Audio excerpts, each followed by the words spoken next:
You know, you're my favorite, right? But your brother, he needs a little work. I think he's depressed.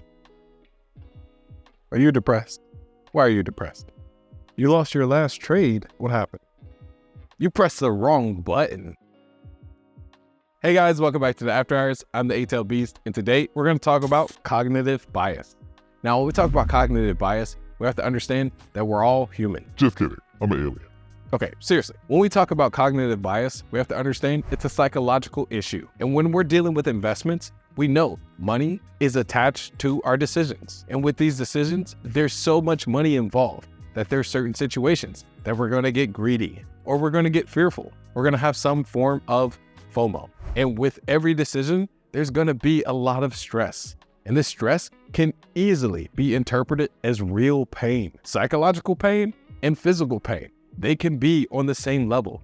They can kill you. It can trigger your innate human traits. If you feel pain in your eye, you might blink. If you touch something hot, you might pull away. Well, there's certain mental reactions that are the same way. So one of the biggest things you have to understand is humans are hardwired for shortcuts. We're talking about our brain is working 24/7 to make sense of reality. And that reality is based off our belief system. And with that belief system, it can get stale if you're not constantly thinking about your thinking. Now, when we talk about thinking about your thinking, what does that look like? We're talking about constant reflection and reviewing your past actions. If you're not looking back at your past, are you really improving? And if we're talking about psychology, we have to understand psychology is just a recipe.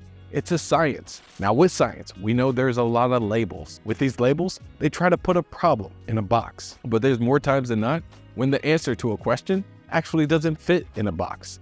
It actually fits in multiple boxes. It's more of a fluid answer. In trading, it's just like that. When we talk about trading, you have to understand that cognitive bias is you fighting tooth and nail in every dimension of wellness in your body. You're talking spirit, you're talking mind, physical, as well as the other dimensions. You believe this is true, and your entire being is going to support that idea. That is what a bias is. So there's a large gap between the trader's reality versus the actual reality. And the gap in between creates a gap inside of your investment decisions. If you don't understand your personal bias, you won't actually be able to see the real reality. Interested in trading like Stephen Ducks?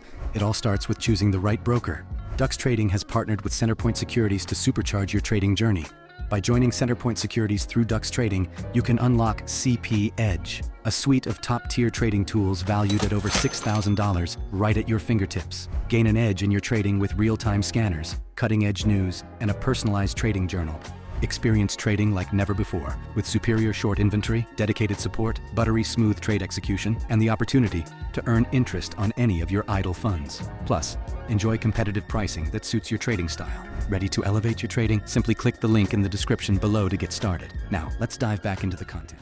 So 101 investing, we understand that we have capital, we have resources. Now, when we talk about our resources, you can easily see that we have financial capital, but there's also mental resources. Now, if you are drained on either of these resources, you can have a problem. If you don't have enough money, it's going to be hard for you to make money. If you don't have enough mental resources, you're going to have a lapse in judgment. And if we're talking about decision making, you need to have the best version of reality, the best version of your edge in peak condition. And to do that, you're going to have all the energy in the world so you can execute it properly. And once you have all that and confidence to back it up, you're going to need some capital. This week was the best week of the year so far. It's only been 2 months, but this was absolutely, hands down, the best week of the year. So this week we had a huge surge in volume. We had tickers every single day. We're not talking about one play per week like we had in the past few months. This time we had at least 4 plays per day. We're talking about top gainer is always switching. And if there's a main play, that play has hundreds of millions of volume. Now, let's go over some of my favorites. You probably heard me talk about HOLO last week. Well, HOLO this week went up to $98. That's crazy. Now, another one of my favorites this week was HTOO. If anything, let me just show you some of the screenshots I would take from when I was trading these. So on Friday at 7 a.m., this is what we saw. Now 7 a.m. for me is actually 10 a.m. inside of the market. So only 30 minutes into the market, we saw CPOP had 20 million volume. And at that point, you're probably, oh, it's just 20 million volume, but it's also up 300%. And if you look at CTOO, This one had 65 million volume. Again, we're only 30 minutes into the market, and this has 65 million volume. That's super crowded. So with DTSS, this was one of those plays that just had a lot of volume. It had something to do with data. So at the end of the day, 2 minutes into the market, this one already had 25 million volume, which is very crowded. And at that point, it's up almost 800%. Eventually, this went from $1 all the way up to $20. You can do the math on that. Now, when we look at all these tickers, we understand that it is crazy. BMR went from 2 to 35. Later in the week, we saw tickers go from 1 to 20. MGIH, the same day as BMR, went from 1 to 9. These type of ranges don't happen a lot with this kind of volume, which means people and their money are entering the market in waves. Now you're probably thinking, did you trade this week? Well, remember, I'm the Aail Beast. Yes, I did, but it wasn't all winners.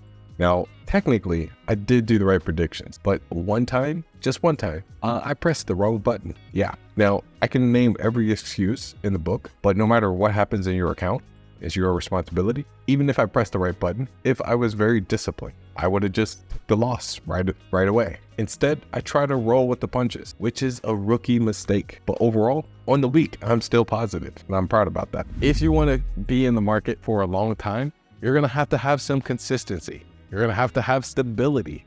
And to have that, you're going to have to keep your human nature out of the problem. And to do that, you're going to have to use all your resources on making a plan.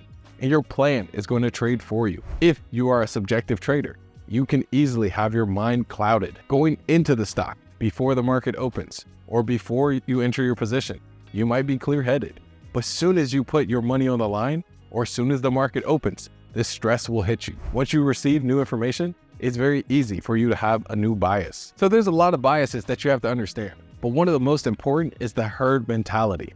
You have to understand that when we talk about the crowd is the 90% of people that lose. There's a lot of people in the market, but only the top 10% make money. In those 90% of people, there is something that everyone does. When stocks go down really fast, it's a panic. When stocks go up really fast, it's a frenzy. Because of this, you're gonna have a reaction.